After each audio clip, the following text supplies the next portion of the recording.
Getting monetized on YouTube, aka being part of the YouTube Partner Program, can be life-changing to say the least. For example, you can start letting YouTube run ads on your videos and collect a paycheck from it. The more your YouTube channel grows, the more money you're gonna make. So in this video, I'm gonna break down the YouTube monetization process, including how long it takes to get monetized, how to get monetized fast, the review process, and I'm gonna show you the timeline for 2 channels here, as well as some tips and tricks that you might not have known. These are the exact same tips that I use to grow my other channel, Newbie Fitness Academy, from 0 subscribers to 78,000 subscribers and counting, but more importantly, leverage that growth into a lead-generating, money-making machine for my fitness coaching business, so you know it works. And if you want to know exactly how I did it, then make sure to stick around until the end of the video. All right, let's dive in.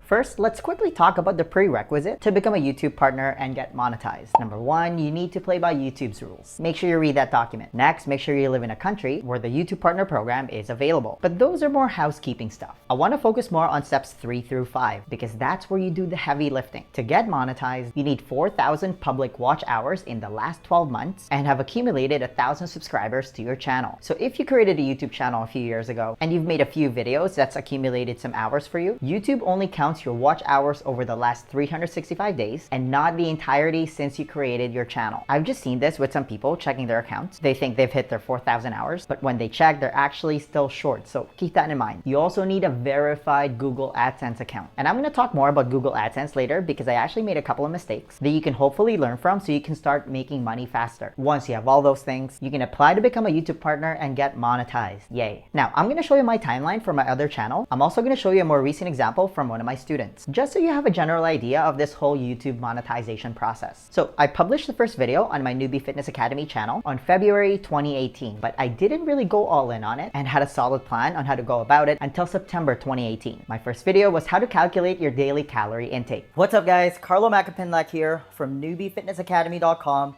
Tutorial videos are great, by the way, when it comes to growing your channel. So that's kind of my official start date when I started accumulating my 4,000 hours. When I got into YouTube, the goal was to get more leads for my fitness coaching business. I've also just seen the power of having a successful YouTube channel and how you can turn it into different levels of income streams. That's why I went all in. The first step to unlocking that is to get monetized. And when I did some math, I realized that I needed to hustle to hit those first 1,000 subscribers and 4,000 watch hours. So I just focused on creating weekly videos and gave away as much value as I possibly could. It ended up taking me until May 2019 to hit those magical 1,000 subscribers and 4,000 watch hours. Getting more subscribers and watch time kind of goes hand in hand on YouTube, by the way. And now that channel is at 78,000 subscribers and counting. And if you want to know exactly how to start and grow a YouTube channel from 0 subscribers and how to get more watch time, I'm going to link to my tutorial videos in the description below. But again, it took me 8 months to meet the requirements. After that, I immediately applied to become a YouTube partner. Being the rookie that I was back then, I was actually surprised that I had to apply to become a partner and get monetized. I just thought that once you hit the requirements, you're automatically in. Nope. Silly me. Once I applied and my channel was under review, I started doing some research on how long it takes to get approved, and it kind of opened a can of worms of information. I ended up on a subreddit page where people were complaining that it's been months since they applied and still nothing. I'm not gonna lie, that kind of got me worried. But at the same time, I've followed all the rules on YouTube. My channel was in good standing. I didn't get any community strikes. My content was wholesome. I was giving away all my best stuff. I was getting a lot of engagement on my videos, and I wasn't doing anything shady to get more views. Basically, I really didn't give YouTube any reason not to approve my channel. I'm also a big advocate of stoicism, so I just thought to myself, you know what? This is out of my control. I've already done everything I could, so I'm just gonna leave it up to the universe. Whatever happens, happens. And I can vividly remember this moment. I opened my email on Sunday, June 2nd, to a happy little surprise. I got approved, and it only took less than a week for the review process. A similar thing happened to one of my students. He published his first video on February 2020. He finally hit his 4,000 watch hours and 1,000 subscribers this month. So it took him 11 months. He applied and was also approved in less than a week. I believe it actually took him just 5 days to get that congratulatory email. So it took me 8 months for my other channel, and it took my students 11 months. And I'm going to show you a strategy on how to get closer to the 8th month range instead of 11 months because 3 months is a big deal. So those are my 2 examples. I was posting 1 video per week and the same thing with my student. And I think it's a very realistic timeline if you're just starting your YouTube channel today. Unless you're able to post more frequently, then you're obviously going to get there a little bit faster, but we're still talking months here. That's why I always say that you have to think long term when you get into this platform. It can take a while. In fact, it's just better to assume that it might take a while so you don't get impatient. It can take months, but it's absolutely worth it once you start creating different income streams from it. That's why YouTube is such a unique platform, because usually only the ones that are willing to stick it out get rewarded. Compare that to a platform like Instagram, where anyone can become an influencer overnight if they post enough scandalous pictures or videos of themselves. You know exactly what I'm talking about here. Now, I want to quickly talk about Google AdSense because this can save you some time and speed up that process of getting that first YouTube paycheck. So I already had a Google AdSense account when I applied to become a YouTube partner. That's obviously one of the requirements, but I didn't have my AdSense account verified. And that was a mistake because that is actually a process in itself. If you haven't done this yet, you should take care of it before you even apply to get monetized. But not just sign up like what I did, but you should also verify your account as soon as possible because this verification process can take weeks. So when you sign up and verify your account, Google actually does this in 2 steps. First, they're gonna mail a verification code to your house. That's typically the piece of paper that everyone holds up on their thumbnail as their first YouTube paycheck. That's actually just a verification code that Google sends you to verify that you're a real person. But hey, it works as proof that you have skin in the game. I can't remember the exact number, but this piece of paper can take at least a few weeks to get to your house. Once you get it, you have to type in that code into your AdSense account to verify your physical address. But that only gets you halfway. After that, they have to verify your bank information. Again, that process can take up to a few days. It's a little tedious, but I get it. That's why you need to take care of this ASAP. Google will ask you to enter your direct deposit bank information, and they're gonna make a tiny deposit into that account. I'm talking pennies here. Don't get excited. When you see that deposit, you need to go back to your AdSense account and enter that exact amount. After that, you're gonna get this email and you're golden. You're all set up to collect your first YouTube paycheck. You can now claim that YouTube pays you to make videos. Yay. And you'll always remember your first YouTube paycheck. It's honestly the best feeling. But as you can see, this is a whole other process in itself that can take a few weeks, and that was my mistake. I had an AdSense account, but I didn't have my address or bank account verified, which delayed me from getting paid. So you can learn from my mistakes and speed up your process by verifying your AdSense account right away. Now, let's quickly talk about how to get monetized fast by getting more watch time and subscribers to your channel. When it comes to getting more subscribers, it kind of goes without saying, but I have to say it anyway. You want to make sure you're asking people to subscribe to your channel. Sometimes, honestly, people just forget. It's kind of like dating. If you don't ask, the answer is always no. And make sure to make it as easy as possible for people to subscribe to your channel. Do the little things here. Put a subscribe watermark on your channel. You can also put a subscribe button on your end screen. By the way, if you haven't subscribed to my channel yet, make sure to subscribe and hit the bell. And while you're down there, please give this video a thumbs up. It really helps support my channel. Also, a couple of more important things that's always worth mentioning. Spend some time coming up with an attention-grabbing thumbnail and title. I can't stress this enough because that combo is the gateway to your video. Because you could have the best video on the planet, but if your thumbnail and title is trash, nobody's gonna click on your video, which means no watch time or new subscribers for you. Speaking of making the best video, make sure you're actually creating quality videos that's full of valuable information. Content is always gonna be king. That is the ultimate YouTube growth hack in my opinion. If you just blow people out of the water with your awesome content, they're most likely gonna subscribe and watch more of your videos. That's just how it works. I have a separate tutorial on how to make better videos and more tips on how to get more watch time, and I'm gonna put the links in the description below. But while we're at it, here's how I got to my 4,000 hours in 8 months compared to my student who got there in 11 months. This is key. You wanna make longer videos. If you're just creating 3 to 5 minute videos, it's gonna be an absolute crawl to get to 4,000 hours. If you've seen recent videos on either of my channels, I don't have a video that's less than 10 minutes. In fact, I refuse to make a video that's less than 10 minutes. Also because I like to talk. This is just simple math. The longer your video, the more watch time you'll accumulate. Based on my research, and I'm gonna explain why in a second here, the minimum effective dose on YouTube is a 10-minute video. You can obviously go longer. I usually go 10 to 14 minutes. I find that that's also the sweet spot when it comes to holding most people's attention span. If you created a 30-minute video, for example, you'd have to be a very interesting person with the most engaging content to get someone to watch that entire video. Most people don't have 30 minutes to spare in one sitting. It's better to break it up into 3 separate 10-minute videos. You can kind of turn it into a mini series. If you're posting weekly, you have content for 3 weeks. Also, videos that are 10 minutes or longer usually tend to make more money because YouTube allows you to put ads in the middle of your video. I believe that that's since changed to 8 minutes, but I'd still recommend making 10-minute videos. Here's why. Let's do a little math. Again, you need to get 4,000 watch hours in less than a year. That equates to 24,000 minutes. That sounds like a lot of minutes. But if you're creating 10-minute videos, let's say you're really awesome and people watch it all the way through, that means you only need 24,000 views or less. Seems a little more manageable, right? But having a 100% audience retention almost never happens. Realistically, you're probably gonna need double that. I'm just being honest here because the average audience retention on YouTube is actually around 40 to 50%. To make the math a little easier, let's use 50%. That means you would need 48,000 views. Assuming people only watch half half of your 10-minute video. Compare that to a 5-minute video with a 50% audience retention rate, which only gives you a measly 2.5 minutes of watch time. You're gonna need 96,000 views. 96,000 versus 48,000. If you make your 10-minute video even just a little bit longer and turn it into a 12-minute video with a 50% audience retention rate, your number goes down to 40,000 views. Do you see what I mean here? That's the biggest difference how I got to 4,000 hours in 8 months. And even then, I still wasn't nailing it every time because I was just finding my footing. A lot of my videos were 8 to 9 minutes when I was starting out. But that's the beauty of taking imperfect action. You're just bound to get better. Eventually, I started making longer videos. I think it was around here when I set a goal of making minimum 10-minute videos. Again, compare that to my student who got there in 11 months. As you can see, he was just making those 5-minute videos when he was starting. Then he came to me, I explained why that wasn't gonna work, and he started making 10-minute videos. This is why it's invaluable having a coach, by the way, to point out those things. If he hadn't made that adjustment and just kept making 5-minute videos, he probably still wouldn't be at 4,000 hours today. It could be the difference between getting paid and not getting paid. Basically, if you want to get monetized fast, create longer videos. According to my research and personal experience from making almost 200 videos for both of my channels, YouTube also favors longer videos. And it makes sense. The longer people stay on YouTube, the more they make money. Now, I want to quickly address what to do when your channel gets monetized. When you get approved, you're going to see a few more bells and whistles inside your YouTube studio. Trust me, it's a great feeling when you see that monetization tab active. You finally have the option to turn on ads, but you have to manually do this for all your older videos. You get to decide if you want ads at the beginning of your video, in the middle, at the end, or all of the above. You also get to decide what type of ads appear on your video. I usually just go with the default setting to maximize my earning potential. But the one thing I never check is the non-skippable video ads. This is just coming from my personal experience as a viewer. I always try to put myself in the shoes of my viewer. You just want to give people the option to skip an ad. I always just find it really annoying when I can't skip an ad. I don't want to ruin my user experience and have them hit the back button and lose out on the view and watch time completely because they can't skip an ad. That's also going to negatively impact the performance of your video. It's just not worth it in my opinion. I think running non-skippable ads also discourages people to watch more of your content because every time they watch a new video, they have to put up with another annoying non-skippable ad. So I hope this was helpful for you guys. Again, it personally took me 8 months to get my 1,000 subscribers and 4,000 watch hours. It took my student 11 months. Thankfully, both of us only waited less than a week to get approved when our channels were under review. I personally think it's because we were following all the rules and we're just focused on providing quality content. But again, you can learn from my mistakes, do a little housekeeping, and get your AdSense account verified as soon as possible so you can start making money when your account gets approved. And if you want to know exactly how I blew up my other channel, I've got something else for you.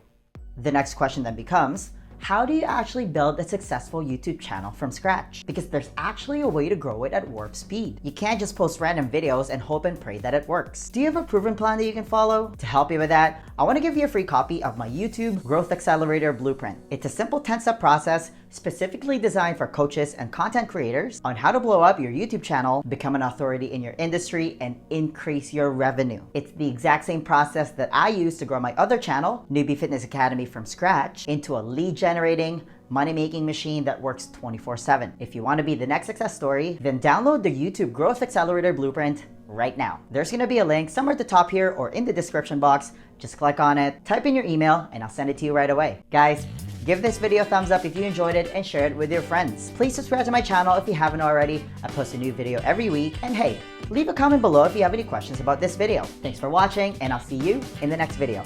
Virtual high five.